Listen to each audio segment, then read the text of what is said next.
Ministério de Minas e Energia. Isso porque foi instalado o Conselho Nacional de Política Mineral com a presença do presidente. O anúncio foi feito pelo ministro de Minas e Energia, Alexandre Silveira, que disse que o novo colegiado vai planejar políticas públicas para o setor no momento de corrida mundial por minerais estratégicos. Segundo o ministro, o conselho vai funcionar nos mesmos moldes do Conselho Nacional de Política Energética e terá a missão de definir diretrizes e planejar o uso dos recursos minerais do país, incluindo aqueles importantes para o agronegócio, como o potássio e o fosfato. O Conselho Nacional de Política Mineral passou por uma reestruturação em 2024 para aprimorar o assessoramento ao governo federal. Entre as atribuições estão a formulação de políticas sustentáveis para o setor, a segurança de barragens e o alinhamento das ações com outras áreas da administração pública, como o meio ambiente e energia.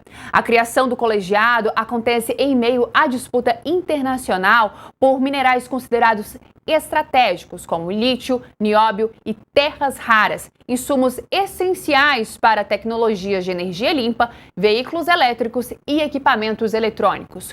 Com o aumento da demanda global, o governo brasileiro busca fortalecer o setor mineral e ampliar a produção nacional. Os Estados Unidos também demonstraram interesse nesse tema e os minerais estratégicos já entraram nas negociações comerciais bilaterais, inclusive no pacote de tarifas aplicados a produtos brasileiros, como a gente já conversou aqui durante essa edição do Acorda Metrópolis. E agora a gente vai aprofundar um pouquinho mais nesse assunto, porque nós vamos conversar com o Nilson Botelho, que ele é professor do Instituto de Geociências da Universidade aqui de Brasília, para a gente poder entender a importância da instalação desse conselho que foi feito nesta quinta-feira. Nilson, bom dia, muito bem-vindo ao Acorda Metrópolis. Eu já pergunto para você o que são esses minerais considerados aí estratégicos e por que a importância da instalação desse conselho em um momento aí de disputas. Bom dia. Bom, na verdade, né, o Conselho Nacional de Política Mineral, ele já existe, né, já existia, ele foi apenas remodelado, né, com a mudança, né, na composição desse conselho e a criação aí de grupos de trabalho, de comitês técnicos, para justamente traçar, digamos, a política, né, para aproveitamento, né, desses minerais estratégicos. O Brasil tem, né, um grande potencial, né, para minerais, principalmente a questão das terras raras, não é isso? Mas, apesar, né, de possuir a segunda ou terceira reserva mundial, a produção brasileira de terras raras é muito pequena. Então, a instalação desse conselho para traçar essa política para procurar, né, dotar o país de uma política de aproveitamento, né, desses minerais críticos, né, em toda a cadeia, né? A transformação de minerais críticos em produtos tecnológicos de alto valor implica, né, em política industrial avançada, incentivos fiscais, infraestrutura e segurança jurídica para atrair investimentos.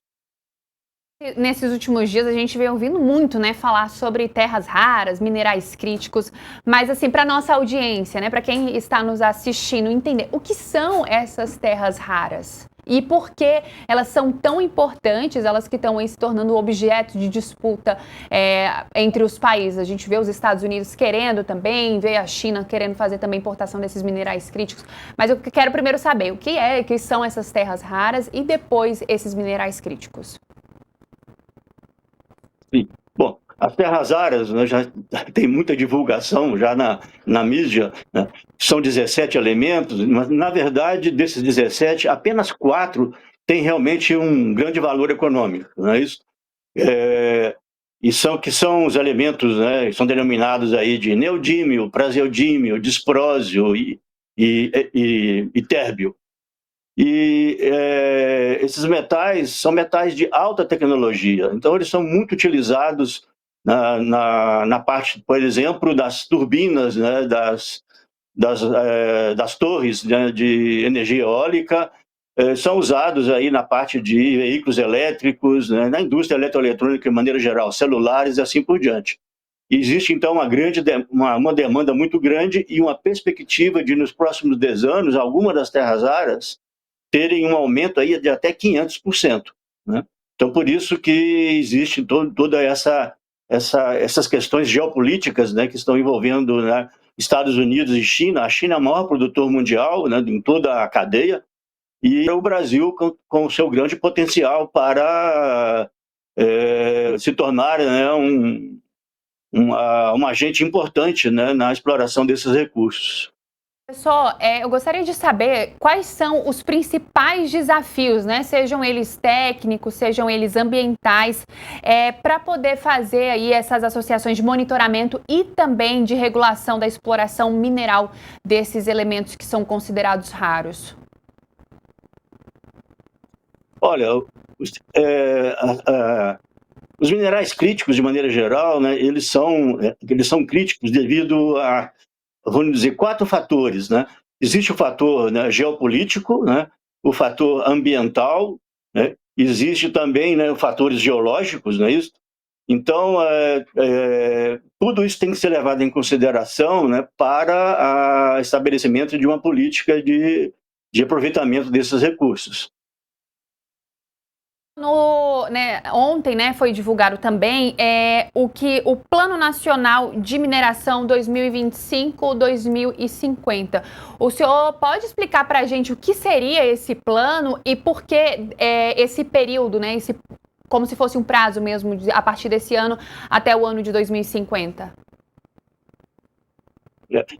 Nós já tivemos, né, o Plano Nacional de Mineração 2025, 2035, mas agora, né, com essa nova perspectiva, né, digamos, geopolítica, né, eu creio que, né, esse novo prazo, né, 2030, 2005, 2050, né, é isso, imagino, né, visando estabelecer diretrizes, né, para um médio prazo, médio já longo prazo, em função, né, dessa perspectiva de grande aumento da demanda, né, de minerais críticos. Então,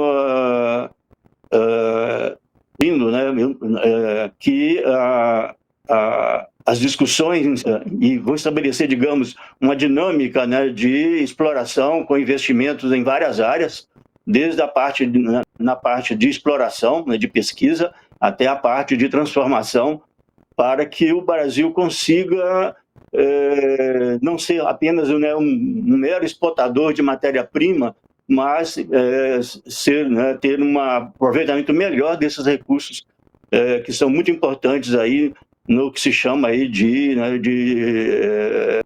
energia verde, transformação energética, da transformação da matriz energética. Sim, professor, para a gente finalizar, eu queria só ter o seu ponto de vista em relação ao que está acontecendo atualmente, né? A gente vê que esses minerais críticos, eles acabaram se tornando até uma espécie de moeda de troca com os Estados Unidos por conta das relações que vem acontecendo, essa questão envolvendo a taxação, que eu acredito que o senhor esteja acompanhando também, mas o senhor acredita o que pode, né, de fato, acontecer daqui para frente com esse interesse dos Estados Unidos com esses minerais críticos e também meio que surge uma disputa com a China, que é onde o Brasil também acaba exportando esses produtos para eles.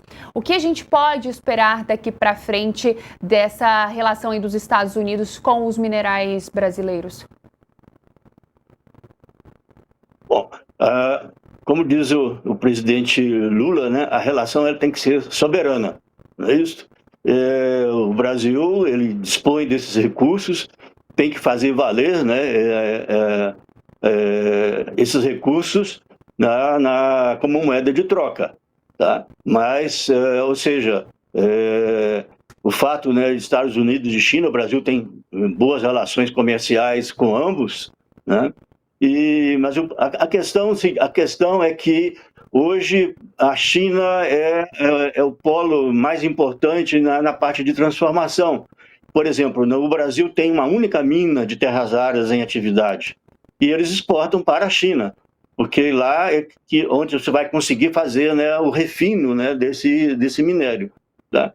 Então, não só o Brasil negociar, né, digamos, a disponibilidade desses minérios, mas também, né, investir para que haja um melhor aproveitamento, né, na cadeia, né, na cadeia tecnológica, na cadeia industrial, tá? E não simplesmente também negociar para exportar matéria-prima. Sim, hoje nós conversamos com o Nilson Botelho, que é professor do Instituto de Geociências da Universidade de Brasília. Professor, muito obrigada por nos atender, por nos dar essa aula, né, logo cedo aqui sobre esses minerais críticos, as terras raras, que são temas bastante importantes e pertinentes neste momento. As portas do Acorda Metrópolis estão abertas para o senhor. Aguardem uma próxima oportunidade. Bom final de semana. Obrigado, eu também fico à disposição. Foi uma satisfação poder contribuir.